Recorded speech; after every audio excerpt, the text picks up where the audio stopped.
હવે આપણે જોઈએ રાસાયણિક બંધન માટેનો લુઈસ અભિગમ અથવા તો લુઈસ સંકલ્પના કે ભાઈ લુઈસે કઈ રીતે સમજાવ્યું કે પરમાણુઓ વચ્ચે બંધ કેવી રીતે બને. તો એક તો લુઈસે એ સમજાવવા માટે પહેલા તો પરમાણુ એ ધન વીજભારિત કર્નેલ તરીકે હોય છે એમ સ્વીકાર્યું. એટલે કે લુઈસે પરમાણુને ધન વીજભારિત કર્નેલ તરીકે રજૂ કર્યો. એટલે શું કે આ કર્નેલ છે એમાં અંદરના કોષના ઇલેક્ટ્રોન અને કેન્દ્રનો સમાવેશ થાય છે. દાખલા તરીકે તમે જુઓ અહીંયા અંદરના કોષના ઇલેક્ટ્રોન અને કેન્દ્રમાં પ્રોટોન અને ન્યુટ્રોન હોય એનો સમાવેશ થાય છે એવું લુઈસે સ્વીકારી લીધું. તેમજ એણે જણાવ્યું કે પરમાણુની બાહ્યતમ કોષમાં વધુમાં વધુ 8 ઇલેક્ટ્રોન સમાઈ શકે. આ બહારની કોષ હોય એને પણ એણે સમઘન સ્વીકારી લીધી હતી અને એવું કીધું કે આ બહારની કોષમાં વધુમાં વધુ 8 ઇલેક્ટ્રોન સમાઈ શકે.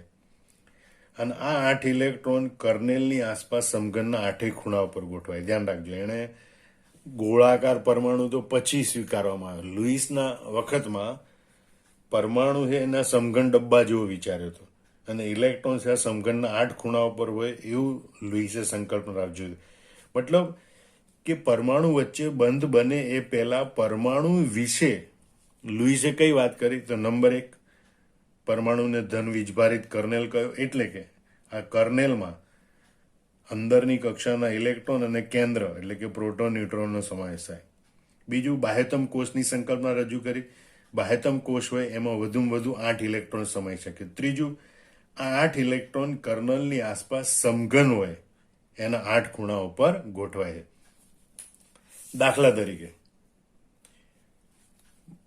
સોડિયમમાં એક બાહ્યતમ કક્ષાનો ઇલેક્ટ્રોન હોય જે સમઘનના 1 ખૂણા ઉપર ગોઠવાય. તમે જુઓ સોડિયમનો પરમાણુ ક્રમાંક 11, ટોટલ 11 ઇલેક્ટ્રોન હોય.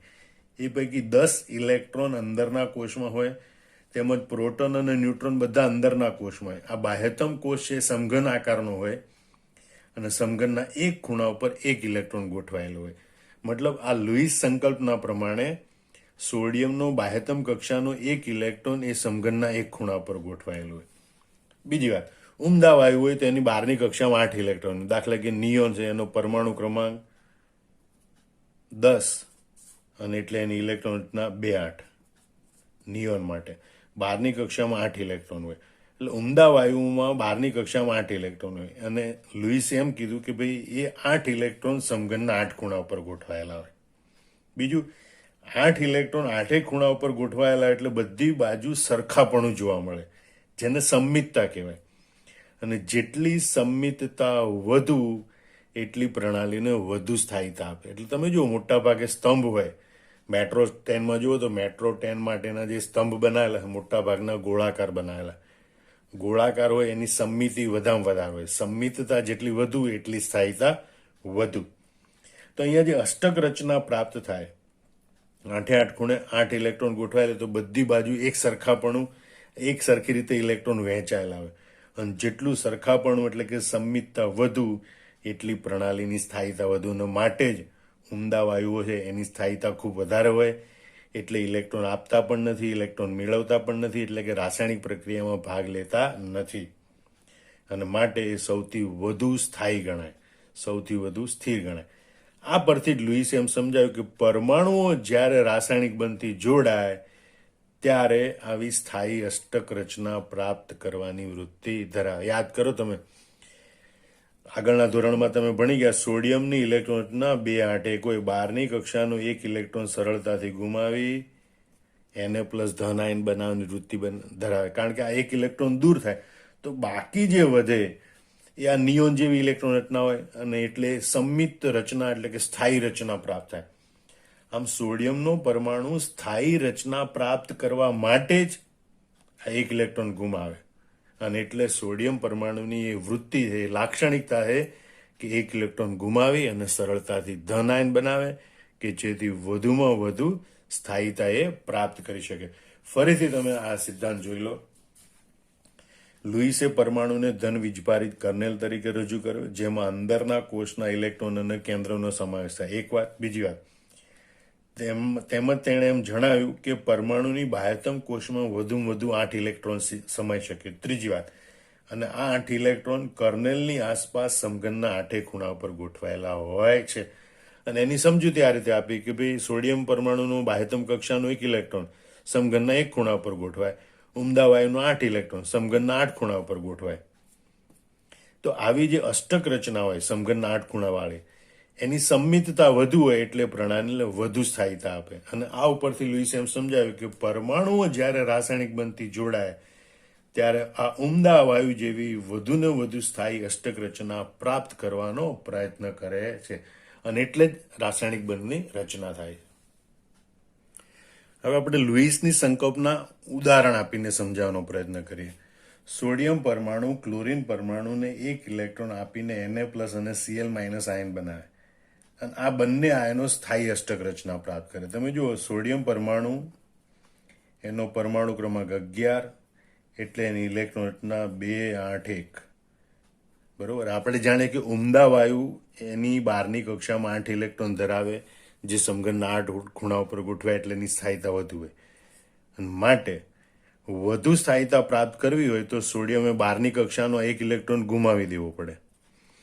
જો સોડિયમ પરમાણુ 1 ઇલેક્ટ્રોન ગુમાવી દે તો એની પર એક ધન વીજભાર ધરાવતો આયન બને અને એની ઇલેક્ટ્રોન રચના 2, 8 થાય. અને આમ Na+ આયન છે એ સ્થાયી અષ્ટક રચના પ્રાપ્ત કરે, વધુ સ્થાયી બને. એટલે ક્લોરાઇડ આયન લઈએ આપણે, તો ક્લોરીનનો પરમાણુ ક્રમાંક 17 છે, એની ઇલેક્ટ્રોન રચના 2, 8, 7 છે. હવે અહીંયા 7 ઇલેક્ટ્રોન ગુમાવે અને અષ્ટક રચના પ્રાપ્ત કરે એના કરતાં 1 ઇલેક્ટ્રોન મેળવે અને અષ્ટક રચના પ્રાપ્ત કરે એ વધુ સરળ છે. માટે 1 ઇલેક્ટ્રોન મેળવે તો ક્લોરાઇડ ઋણ આયન બને, એની ઇલેક્ટ્રોન રચના 2, 8, 8 થાય. બહારની કક્ષામાં 8 ઇલેક્ટ્રોન હોવાથી તે અષ્ટક રચના પ્રાપ્ત કરે, સંમિતતા વધે એટલે વધુ સ્થાયીતા પ્રાપ્ત કરે. આમ Na+ અને Cl- આયનો સરળતાથી બને.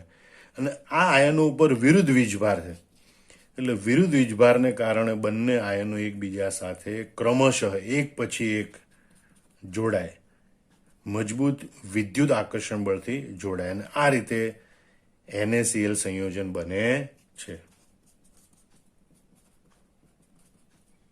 બરોબર. તો અહીંયા બંધ બનવાનું કારણ છેવટે એણે જ કીધું કે પરમાણુઓ સ્થાયી અષ્ટક રચના પ્રાપ્ત કરવાની વૃત્તિ ધરાવે. ફરીથી જોઈ લો, સોડિયમ પરમાણુ ક્લોરીન પરમાણુને 1 ઇલેક્ટ્રોન આપે, સોડિયમ પરમાણુ 1 ઇલેક્ટ્રોન ગુમાવે, એ ઇલેક્ટ્રોન ક્લોરીન પરમાણુ મેળવે, એટલે Na+ અને Cl- આયનો બને. અને આ બંને આયનો સ્થાયી અષ્ટક રચના પ્રાપ્ત કરે. પછી એ બંને આયનો વચ્ચે વીજ આકર્ષણ બળ રચાય એટલે સોડિયમ ક્લોરાઇડ સંયોજનની રચના થાય. એટલે ક્લોરીન, ફ્લોરિન, આયોડિન વગેરે અણુઓમાં 2 પરમાણુ વચ્ચેનો બંધ ઇલેક્ટ્રોન યુગ્મની ભાગીદારીથી બને. ક્લોરીન છે એની આજુબાજુ 7 ઇલેક્ટ્રોન છે. જો એને અષ્ટક રચના પ્રાપ્ત કરવી હોય તો 1 ઇલેક્ટ્રોન જોઈએ. તો બાજુમાં બીજો ક્લોરીન પરમાણુ આવે, એની પાસે પણ 7 ઇલેક્ટ્રોન છે, એને પણ 1 ઇલેક્ટ્રોન ખૂટે. તો બંને 1 ઇલેક્ટ્રોનની ભાગીદારી કરે અને આ ભાગીદારીમાં રહેલું ઇલેક્ટ્રોન યુગ્મ એ બંનેનું ગણાય, તો બંને પાસે 8 ઇલેક્ટ્રોન થાય. અને એ રીતે બંને પરમાણુઓ અષ્ટક રચના પ્રાપ્ત કરે અને એના કારણે આ 2 ક્લોરીન પરમાણુ જોડાઈને Cl2 અણુ સ્થાયી સ્વરૂપે જળવાઈ રહે. તો આ રીતે ઇલેક્ટ્રોનની ભાગીદારી થાય તો પણ સ્થાયી અષ્ટક રચના પ્રાપ્ત થઈ શકે. આમ આ પ્રક્રિયામાં દરેક પરમાણુ ઇલેક્ટ્રોનનું સ્થાયી બાહ્ય અષ્ટક પ્રાપ્ત કરે છે અને એટલે સ્થાયી અણુ રચના મળે છે. તો આ રીતે તમારે લુઈસ સંકલ્પના પ્રમાણે પરમાણુઓમાંથી અણુ કેવી રીતે બને એ સમજાવી શકાય છે. પરમાણુમાંથી અણુ બનવા માટે સ્થાયી અષ્ટક રચના પ્રાપ્ત થવી જોઈએ અને સ્થાયી અષ્ટક રચના પ્રાપ્ત થાય એના કારણે પછી પરમાણુમાંથી અણુની રચના થાય છે. લુઈસ સંજ્ઞાની સંકલ્પના ઉદાહરણ સાથે સમજાવો કે ભાઈ આ લુઈસ સંજ્ઞા એટલે શું, તે કેવી રીતે દર્શાવાય, એનું મહત્વ શું છે વગેરે. શા માટે દર્શાવવી પડે પહેલા એ આપણે જોઈએ કે ભાઈ અણુની રચનામાં પરમાણુઓના માત્ર બાહ્ય કોષના ઇલેક્ટ્રોન એ રાસાયણિક બંધની રચનામાં ભાગ લે છે. એમને સંયોજકતા ઇલેક્ટ્રોન કહે છે. આપણે જોયું કે ભાઈ સોડિયમ પરમાણુ છે ને એ બહારની કક્ષાનો ઇલેક્ટ્રોન છે એ દૂર થઈ અને એ રાસાયણિક બંધની રચનામાં ભાગ લે, રાસાયણિક પ્રક્રિયામાં ભાગ લે. તો એ જે ઇલેક્ટ્રોન છે બહારની કક્ષાનો એને સંયોજકતા ઇલેક્ટ્રોન. અંદરના કોષમાં રહેલા ઇલેક્ટ્રોન છે સંરક્ષિત રહે છે અને સામાન્ય રીતે તે રાસાયણિક પ્રક્રિયામાં ભાગ લેતા નથી. એટલે રાસાયણિક પ્રક્રિયા માટે આ અંદરના કોષમાં રહેલા ઇલેક્ટ્રોન છે એનું કોઈ મહત્વ હોતું નથી. ફરીથી જોઈ લો, અણુની રચનામાં પરમાણુઓના માત્ર બાહ્ય કક્ષાના ઇલેક્ટ્રોન, બાહ્ય કોષના ઇલેક્ટ્રોન છે એ જ રાસાયણિક બંધની રચનામાં ભાગ લે છે અને એમને સંયોજકતા ઇલેક્ટ્રોન કહે છે. દાખલા તરીકે આપણે કીધું કે ભાઈ સોડિયમની ઇલેક્ટ્રોનના 281, તો આ એક છે એ સંયોજકતા ઇલેક્ટ્રોન છે. ક્લોરીનની ઇલેક્ટ્રોન રચના આપણે જોયું હતું 287, તો 7 એ એના સંયોજકતા ઇલેક્ટ્રોન છે. આ નિયોનની ઇલેક્ટ્રોન રચના હોય તો 28, તો 8 એના સંયોજકતા ઇલેક્ટ્રોન છે. એટલે યાદ રાખજો, બાહ્યતમ કોષમાં રહેલા ઇલેક્ટ્રોન કે જે રાસાયણિક પ્રક્રિયામાં ભાગ લે એને કહેવાય સંયોજકતા ઇલેક્ટ્રોન. અંદરના કોષમાં રહેલા ઇલેક્ટ્રોન સંરક્ષિત રહે છે એને સંયોજકતા ઇલેક્ટ્રોન કહેવામાં આવતા નથી. માટે અમેરિકન વૈજ્ઞાનિક G.N. લુઈસે પરમાણુના સંયોજકતા ઇલેક્ટ્રોન એટલે કે માત્ર બાહ્યતમ કોષના ઇલેક્ટ્રોન દર્શાવવા માટે સાદા સંકેતો દાખલ કર્યા. એ જે સંકેત દર્શાવવાની પદ્ધતિ અથવા તો સંકેતો છે એને લુઈસ સંજ્ઞા કહેવાય છે. આ સંકેતોનો ઉપયોગ કરીને જો અણુઓની રચના દર્શાવવામાં આવે તો એને લુઈસ બિંદુ રચના કહેવાય, જે આપણે પછીથી જોઈશું. યાદ રાખજો, મતલબ કે ખાલી બહારની કક્ષાના ઇલેક્ટ્રોન દર્શાવવા માટેની એક સિમ્બોલિક પદ્ધતિ લુઈસે રજૂ કરી, જેને લુઈસ સંજ્ઞા તરીકે ઓળખવામાં આવે છે. એ મુજબ તત્વની સંજ્ઞાની આસપાસ સંયોજકતા ઇલેક્ટ્રોનની સંખ્યા જેટલા બિંદુ અથવા ચોકડી દર્શાવવામાં આવે છે. બિંદુ એટલે ટપકું કરવાનું. જેટલા સંયોજકતા કોષમાં ઇલેક્ટ્રોન હોય એટલા ટપકા તત્વની સંજ્ઞાની આસપાસ કરવાના. દાખલા તરીકે નાઇટ્રોજનનો પરમાણુ ક્રમાંક 7 છે, એની ઇલેક્ટ્રોન રચના 2, 5 છે, આવું જ આપણે જાણીએ. તો બહારની કક્ષામાં 5 ઇલેક્ટ્રોન છે, એટલે બાહ્યતમ કોષમાં સંયોજકતા ઇલેક્ટ્રોનની સંખ્યા 5. માટે નાઇટ્રોજનની સંજ્ઞા n દર્શાવી એની આસપાસ 5 ટપકા બિંદુ દર્શાવવામાં આવે તો આને નાઇટ્રોજન પરમાણુની લુઈસ સંજ્ઞા કહેવાય. આવું યાદ રાખજો, નાઇટ્રોજન તત્વની સંજ્ઞા n અને એના સંયોજકતા ઇલેક્ટ્રોન 5 એટલે 5 ટપકા. તો આવી જે સંજ્ઞા છે એમ કહેવાય કે ભાઈ એ લુઈસ સંજ્ઞા કહેવાય. અન્ય ઉદાહરણ, લિથિયમની બહારની કક્ષામાં 1 ઇલેક્ટ્રોન હોય, બેરિલિયમમાં 2 હોય, બોરોનમાં 3 હોય, કાર્બનમાં 4 હોય, ઓક્સિજનમાં 6 હોય, ફ્લોરિનમાં 7 હોય અને નિયોનમાં 8 હોય. તો જેટલા સંયોજકતા ઇલેક્ટ્રોન હોય એટલા ટપકા. હવે માનો કે બીજો કોઈ પરમાણુ લીધો સલ્ફર અને એની લુઈસ સંજ્ઞા આવી રીતે દર્શાવેલી, તો લુઈસ સંજ્ઞા ઉપરથી શું માહિતી મળે? તો કે ભાઈ સલ્ફર પરમાણુ છે ને એની સંયોજકતા કોષમાં 6 ઇલેક્ટ્રોન હોય. આમ લુઈસ સંજ્ઞા દર્શાવેલી હોય તેનું મહત્વ શું, એટલે કે એની સાર્થકતા શું? દાખલા તરીકે ફોસ્ફરસની સંજ્ઞા P અને એની આજુબાજુ માનો કે 5 ચોકડી કરેલી છે, તો આ થઈ ફોસ્ફરસની લુઈસ સંજ્ઞા. તેનું મહત્વ શું?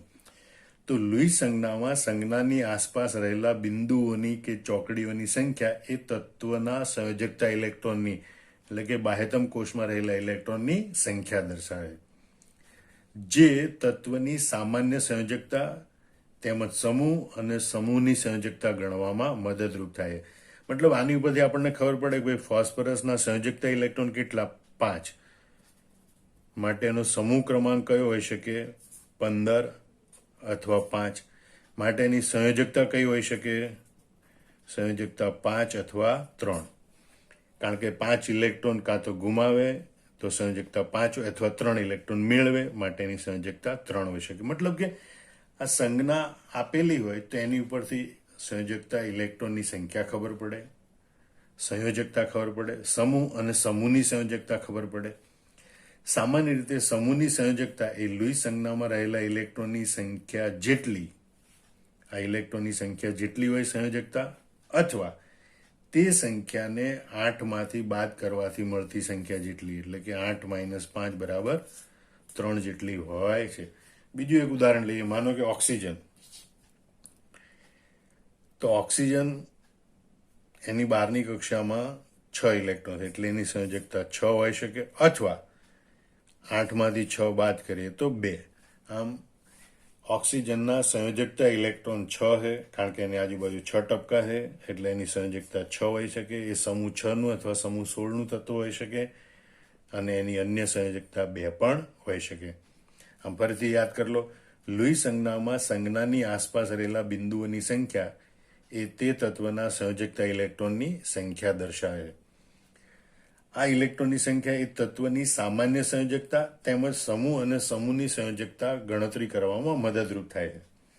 સામાન્ય રીતે સમૂહની સંયોજકતા એ લુઈ સંજ્ઞામાં રહેલા ઇલેક્ટ્રોનની સંખ્યા જેટલી હોય છે, અથવા એ સંખ્યાને 8માંથી બાદ કરતા મળતી સંખ્યા જેટલી હોય છે. આમ તમે આ લેક્ચરમાં લુઈ સંકલ્પના વિશે ભણ્યા, લુઈ સંજ્ઞા કેવી રીતે દર્શાવાય અને લુઈ સંજ્ઞાનું મહત્વ ભણ્યા. તો આ બધું તમારે બરોબર મોઢે કરી અને નોટબુકમાં જાતે લખી લેવાનું. જય સ્વામિનારાયણ.